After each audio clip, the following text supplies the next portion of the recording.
She looked me in the eyes, my daughter Sophia, and said I was disgusting. Not annoying, not rude, disgusting. She said when I hugged her she had to fight the nausea. My own flesh and blood told me I made her want to vomit. But what she didn't know, while those cruel words were leaving her mouth, I was already moving $800,000. I was selling the Chicago house she was living in, liquidating the investments she thought she'd inherit, and planning my vanishing act. I gave her what she wanted, my permanent absence, but I took everything she valued. The clock was ticking. She had no idea the house was sold, the bank accounts were zeroed, and her future was being erased. You think you know how this ends? You don't, because the consequences for her were brutal, and they culminated with a hospital call that destroyed us both. My name is Olivia. I'm 71 years old, and my only daughter looked me dead in the eyes and told me I was straight up disgusting. She said my presence repulsed her, that she couldn't even stand to look at me. Those were her exact words. But what she didn't know, while she was spewing those horrible things, I had already made the most radical decision of my life: sell every single thing I owned, disappear without a trace, and leave her forever wondering what she really threw away that day. This is a story that will change the way you talk to the people you love, because words, once they leave your mouth, can never be erased. Stick around till the very end, because what you're about to hear will teach you that some things can be forgiven and some things destroy forever. It all kicked off 6 months ago when my 35-year-old daughter Sophia moved into my place with her 2 kids after her husband up and left her. I'd been living alone since my husband Robert passed away 4 years prior, in the big 5-bedroom classic ranch-style house we bought back in the suburbs of Chicago, Illinois. Sophia came to me heartbroken. "Mom, my husband Michael ditched me for some younger chick. I'm left without a house, without cash, without anything. Can I crash here until I get my act together?" Of course she could. She was my daughter, the mother of my grandkids, George and Derek. My house was always going to be her house. The first few weeks were beautiful. After 4 years of solitude, hearing the kids' laughter again, voices in the kitchen, George and Derek, my grandkids, were tearing all over the place. I felt useful again. Sophia seemed so grateful. "Mom, seriously, I don't know what I'd do without you. You're a lifesaver." But after 2 weeks, the passive-aggressive comments started rolling in. "Mom, why don't you clip your nails more often? They look gross." "Mom, could you maybe shower more often? Sometimes you have this weird smell." "Mom, that shirt is ancient. It makes you look sloppy." But the comments didn't stop. They got way worse. "Mom, when you chew, you sound like a cow. It's so unpleasant to eat with you." "Mom, you're stomping around the house at night and waking up the kids. Could you please move quieter?" "Mom, that cough is seriously annoying. Can't you go cough in another room?" Every single word was like a stab in the gut. One day, I was out in the garden, pruning the roses Robert had planted years ago, when I heard Sophia on the phone with her sister Natalie, who lives up in New York City. "Yeah, Natalie, I'm stuck living with Mom, but it's a nightmare. You have no idea what it's like to live with an old woman. Literally everything about her is driving me nuts. I didn't get it when I was a kid, but being here every day, I realize Mom is just disgusting. She smells funny. She makes gross noises. She's got all these old lady habits that make me feel nauseous. Gross. Nauseous. My own flesh and blood was talking about me like I was a sick animal. She was using me. She was enduring me because she was backed into a corner, not because she had an ounce of love or respect left for me. The next morning I tried to talk to Sophia. "Sweetie, I heard you talking on the phone yesterday. If my presence is really such a buzzkill, maybe you should find another living situation." She looked at me with a shocked expression. "Mom, I didn't mean for you to hear that. I was just venting to Natalie, that's all." The following days were seriously rough. She straight up asked me not to sit on the living room sofa because it smells like an old woman afterward. Whenever my grandkids wanted to chill with me, Sophia always found an excuse to pull them away. "George, don't bug Grandma, she's beat." "Derek, come over here, Grandma needs to rest," like I was some hospice patient who couldn't even hang out with her own grandkids. A month ago, things hit the fan. I was in the kitchen making tea when she walked in from the supermarket, grumpy and loaded with bags. Finally, she spun around and gave me a look I'll never forget. A mix of annoyance, exhaustion, and something way worse. Genuine disgust. Mom, the truth is, living with you is a huge lift. Everything you do bugs me. It's like your mere presence disgusts me. It's not your fault, Mom. It's just, you're old. And old people are disgusting by nature.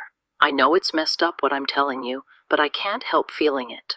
I can't change the fact that when I see you eat, I want to throw up. I can't change the fact that sometimes when you hug me, I have to hold back the nausea. Nausea. My own hug gave my daughter nausea. Now pause the video. Look, if you're feeling that fire in your gut right now, that's your conscience screaming. Only people who respect their family hit the subscribe button right now. Don't be like Sophia. Prove that you understand the weight of these words.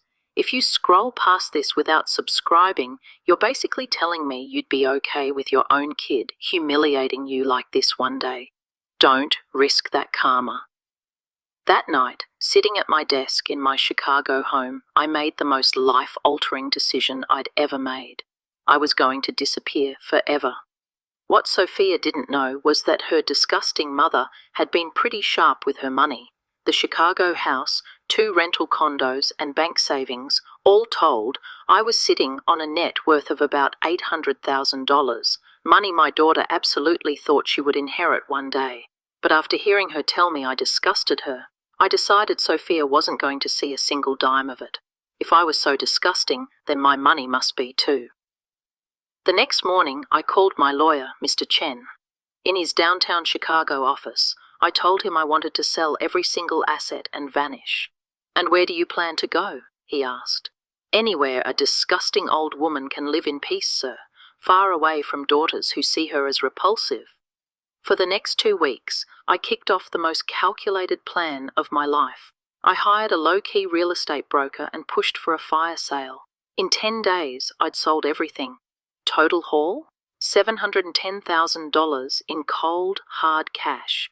A tidy fortune that would let me live comfortably for the rest of my days. The day before I left, I gave my grandkids an envelope with $1,000 in cash. "Derek, George, I want you to know Grandma loves you more than anything." "Grandma, I thought you were going to die," Derek said. "I'm not, my love, but Grandma may have to go on a trip for a long time." "Grandma, why do you call yourself that? We don't think you're disgusting." "I know, my loves. You see me with eyes full of love, but some people see me with a different set of eyes." Before leaving, I placed a letter on the kitchen counter, a letter I'd written and scrapped 10 times until it was ice-cold perfect. It said, "Sophia, since you told me my presence disgusted you, I've decided to give you what you always wanted, my permanent absence. I sold everything and left forever. Now you won't have to put up with this disgusting old woman anymore. Be happy, your disgusting mother." Now think about that. She's gone. She's walking away with everything. This is a chance to think about what you value. If you haven't subscribed yet, ask yourself, why are you still watching my misery if you won't even give me a simple click? If you honestly believe that family should always be forgiven, don't subscribe. Instead, I want you to go to the comments section right now and tell me why you won't subscribe and why I should have just stayed home and been miserable. By noon, I was at O'Hare, waiting for my flight to San Diego, California. I picked Southern California. It was the perfect place to disappear with all that cash. In 1 week, I had a new driver's license, a new bank account, a rented condo in a chill San Diego neighborhood. Officially, Olivia had vanished off the map. In her place, there was Elena, a retired Midwestern woman living comfortably on her savings. Back in Chicago, Sophia got home after her first day of work and found my letter. My sister Brenda told me later that Sophia called her, absolutely hysterical. "Brenda, your mum had this house, which is worth a mint, 2 condos she rented out, and savings you can't even imagine. If she left, she took everything, and after selling the properties, she's sitting on close to $1 million. Sophia straight up passed out. She literally fainted when Brenda laid out how much money she'd lost by calling me disgusting. "Sophia, the problem isn't that you didn't know she had money. The problem is you told your own mother she disgusted you. You don't do that, even if she's broke. The intent doesn't matter, Sophia. Words, once they're out, cannot be erased. And your mom is a woman who does not let humiliation slide. Brenda told me that Sophia had to leave the house because she couldn't afford the mortgage anymore. She moved into a tiny apartment in a bad district with the kids. She's hustling 2 jobs just to make ends meet. George told me something that crushed my soul, Brenda continued. He said, "Aunt Brenda, is it true that Grandma left because we're bad grandkids? The poor little guy thinks you abandoned them because of him. If that last line didn't hit you like a ton of bricks, I don't know what will. An innocent child thinks this is his fault. The weight of your decisions doesn't just crush you, it destroys everyone around you. Are you going to be someone who lets a child suffer? If you are a parent, or if you ever plan to be one, you need to subscribe now. Don't let your kids pay the price for your thoughtlessness. If you truly don't care about the grandkids' pain, then just keep watching. But every time I mention George or Derek, remember you chose not to help." Last week I got a call I wasn't expecting. It was Mr. Chen, my lawyer back in Chicago. "Your daughter has lawyered up to try and challenge the sale of your properties. She's claiming you sold them under emotional distress. She wants the court to declare her your legal guardian, claiming you're mentally unfit to handle money. Based on what? Based on the idea that a sane mother would never abandon her daughter and grandchildren." Later, Brenda called me with news that was a gut punch. Sophia moved again. Now she's crashing in a rundown rooming house with the kids. George asked me if you died and that's why you won't come back. Derek barely talks since they moved to that awful place. 2 weeks ago I got the call that changed absolutely everything. It was Brenda, but this time she was sobbing. "Olivia, I have awful news. George is in the hospital. He tried to end his life. He cut his wrists with a razor blade, sis." The phone fell right out of my hand. My 8-year-old grandson tried to take his own life. When they found him, he had a note clutched in his hand, addressed to me. It said, "Grandma, I'm going to where you are because I can't live here without you. Forgive me for being a bad grandson. I love you. Olivia, this boy thinks you left because of him." The next morning, I called Mr. Chen. "Mr. Chen, I need to get back to Chicago urgently. My grandson is hospitalized." 6 hours later, I was on a plane back to the Midwest after 8 months in exile. I had a small carry-on and $50,000 cash. The rest of the money was still in San Diego, just in case. George was in a room on the child psychiatry floor. When he saw me, he started bawling and held on to me like I was the only thing keeping him tethered to the world. "Grandma, I thought I'd never see you again." Later, Sophia arrived. She was a shell of herself. Skinny, pale, deep bags under her eyes, her hair a mess, her clothes looking like rags. She was the ghost of my daughter. "Mom," she said with a broken voice, "thank you for coming back." I asked her if she had realized she'd lost her mother or lost a fortune. "At first, Mom, I'm going to be real. I was more desperate about the money than I was about you. But then, as the months dragged on, and I saw my kids asking for you every single day, I realized I'd lost something way more valuable." "What thing?" "I had lost the best mom in the whole world, Mom." After many emotional talks, I agreed to give her a chance, but with conditions. "Sophia, I brought some cash back from San Diego. I'm not the millionaire I was, but I'm not broke. And the rest of the money? It stayed in San Diego just in case I need to bounce again." "Are you going to close your San Diego account?" she asked. "If in a year you convince me you've turned a corner, I'll bring the rest of the money home from San Diego." Now to you who have listened to my whole story, what words do you use when you talk to the people you love? My daughter thought she could tell me I disgusted her because I would always forgive her. She was dead wrong. I don't know if I'm going to stay in Chicago or if I'm going to go back to San Diego.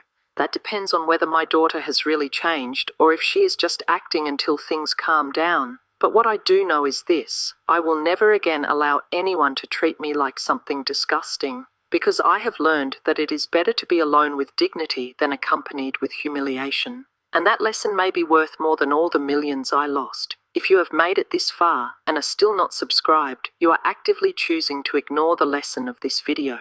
This platform is filled with people who don't care about their family.